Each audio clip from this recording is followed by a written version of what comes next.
Hey, this is a little video. This is one of my Garlits Swamp Rat dragsters. This is the Swamp Rat VI. These were put out by GMP. They're very nicely done. Good detail to them. This particular one has the formed rear end on it. It's when Garlits had them done. California was drag racers were using rear ends of this design. So Garlits got with somebody to create one for him, and they called his a Garlits rear end. And it just kind of makes it look a little nicer on the back. This runs the 426 Hemi. And when Garlits first transitioned to the 426 Hemi, Chrysler wanted them to run it because they no longer made the Hemi that he ran.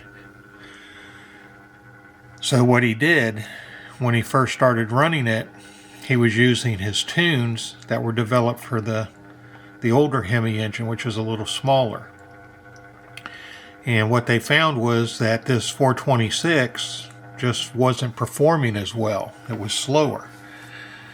And Garlits had went to a match race, and he tells this story quite often, but he went to a match race and brought the 426 Hemi, and of course he wasn't setting the world on fire with it. It wasn't running as fast as the promoter who paid him to be there thought it should have been. But Garlits was running his tunes. He couldn't get it to run any faster. And this guy actually, I don't think he paid Garlits that day, and actually he pulled a gun on him.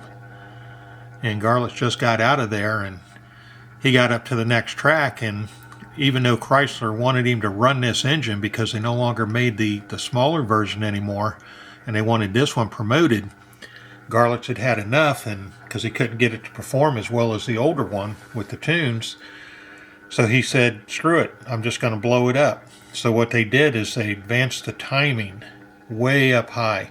I think it was like 40 degrees or so. And on the older version Hemi, it would blow up the engine. It wouldn't handle that kind of timing. So he made his first run, and man, the thing just outperformed the old Hemi big time. And they brought it back in, which actually, when they were actually taking it into the starting line, the crew members wouldn't even stand next to it because it was popping and making all kinds of noise out of the exhaust. They thought the thing was going to blow up on the line. But after the run, the thing was faster, much faster than the older Hemi. And they got it back in the pits, and they pulled the bottom end off of it, and the thing was fine. Didn't hurt it at all. So they put it back together, and they advanced the timing. I think it was just a little bit more. And because he was still convinced that he was just going to blow this up and be done with it and just go back to the older engine. And he ran even faster on the next run. So by accident, he learned that the 426 needed a lot more timing than the older, smaller Hemi engine needed to run. And in fact, the timing they run in this one would blow up the smaller Hemi. But this one, for some reason, just loved the extra timing, and all of them today run it. They're a little more sophisticated on how they do it today. What they do, they have their computer programs. They'll start off with a real high amount of advanced timing on it, and then it will pull the timing back as the run goes on. Where back in this day, it was just 40 degrees or 45 degrees, whatever it was they were putting in, and that's what it was for the entire run. So a lot of changes since then. Let me pull the body work off of the front here. You got to kind of work it, the body work off of it.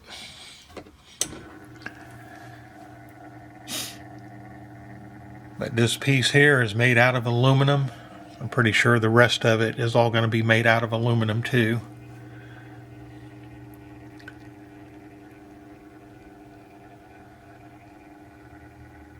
Got your parachute back here. It kind of forms in with the rear bodywork.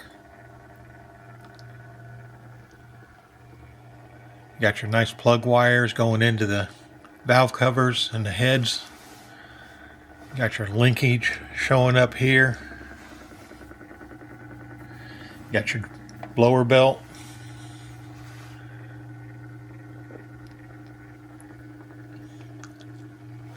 Got your fuel tank up here in the front. You got a little flat spoiler up there. They weren't as sophisticated back then. See the tube frame.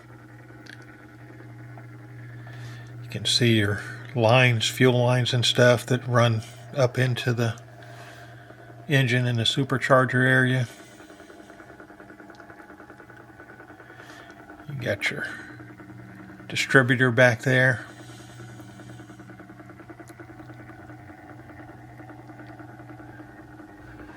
Get this around just a little bit more here. And don't know how well this is going to show up. But there's the interior.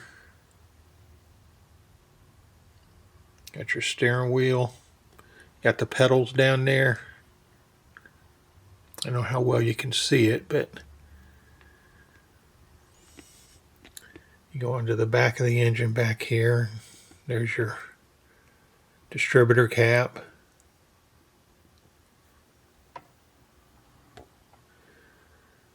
There's a lever in there. Come around here, get some light going. Oops. There you see the seat belts back there.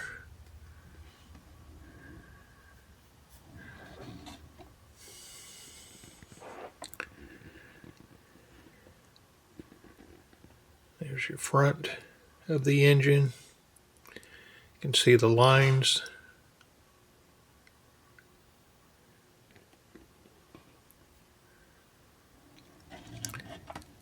You can see that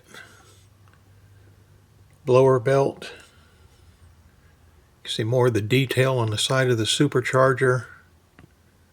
Plug wires. There's the rear rims. More of that body work.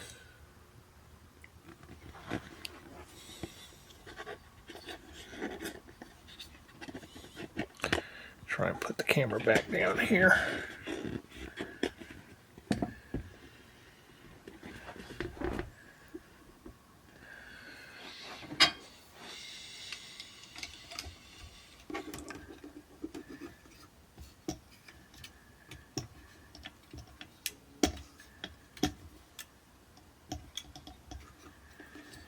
Then you have your linkage.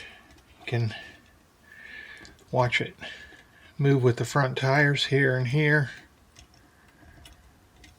Pretty cool. The only thing is the steering wheel is not hooked up to the linkage inside the car. That does not move when it turns the wheels. But there's your Don Garlits. It's the old Swamp Rat VI.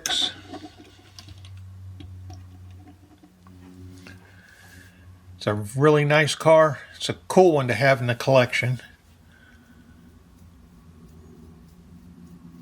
And I'm pretty sure this car is in the Museum of Drag Racing in Ocala. He's got pretty much most of his cars in there. Some of them are loaned out to other exhibits. So they all the time moving stuff around in there, cars in, cars out. It's got a lot of really cool cars in there. But I hope you enjoyed it.